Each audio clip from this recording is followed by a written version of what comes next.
بسم اللہ الرحمن الرحیم۔ زندگی میں اگر گناہ ہو جائے تو سنو، واپسی میں دیر نہ کرنا، وہ ذات بڑی مہربان ہے۔ ہم گناہ گاروں پر مانا کہ زندگی آسان نہیں، مگر سنو یوں ہار ماننے سے منزلیں تو نہیں ملا کرتی۔ کوشش کرو ہمیشہ رہنے والی نیکیاں کر سکو، باقی رہ جانے والے گناہ نہیں۔ اندھیروں میں بھی رستہ ہوگا جب اللہ سے رابطہ ہوگا۔ جب بھی نیکی کا کوئی کام کرے تو اس کا مقصد صرف دنیا کی واہ سمیٹنا نہیں ہونا چاہیے، بلکہ اپنی نیکیوں کو آخرت میں بہترین بدلہ پانے کے لیے محفوظ کرے۔ جہاں اللہ سے دنیا کی بھلائی مانگے، وہاں آخرت کی بھلائی بھی طلب کریں۔ اپنے وقار کو محفوظ رکھیں، چاہے آپ کو اپنے کمرے کی دیواروں سے دوستی کرنا پڑے۔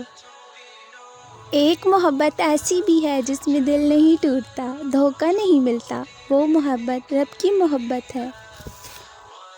یوں پریشان نہ ہو، کوئی بھی تکلیف ہمیشہ نہیں رہتی، یہ اس رب کا ہم سے وعدہ ہے۔ پھر کیوں مایوس ہوتے ہو؟ یقین رکھو، خزاں کا موسم آیا ہے تو بہار کا بھی ضرور آئے گا۔ جذبات کی کوئی ڈکشنری نہیں ہوتی، کوئی ٹرانسلیشن نہیں ہوتی، صرف اہل درد ہی سے سمجھ سکتے ہیں۔ جو لوگ تنہائی کے عادی ہوتے ہیں، ان کے پاس ایک الگ قسم کی روحانی خوشی ہوتی ہے جو ہجوم پسند لوگ محسوس نہیں کر سکتے اور نہ ہی انہیں الفاظ کی صورت میں بیان کر سکتے ہیں۔ ہزاروں سال بعد جب ہم قبر میں ہوں گے تو کسی کو پرواہ نہیں ہوگی ہمارے پاس کتنا پیسہ تھا، کیسی گاڑی ہمارے پاس تھی، کس قسم کے گھر میں ہم رہتے تھے۔ صرف ایک چیز ہی کام آئے گی، وہ ہے ہمارے نیک اعمال۔ سجدوں سے تعلق بناؤ، دنیا داری میں فقط گناہوں کی لذت ہے۔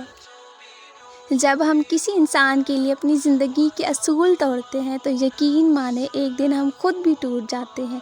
ہمیشہ کوشش کریں کہ آپ کا وجود کسی کی آنکھ میں نمی نہ لائے، آپ کی باتیں کسی کے لیے باعث اذیت نہ بنیں۔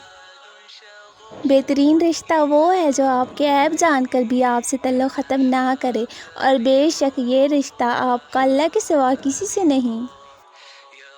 خوشخبری ہے اس شخص کے لیے جس نے اپنی قبر میں داخل ہونے سے پہلے اس کی روشنی کا اہتمام کر لیا، جس نے اپنے پروردگار سے ملاقات سے پہلے اسے راضی کر لیا، جس نے نماز پڑھی اس سے پہلے کہ اس پہ نماز پڑھی جائے۔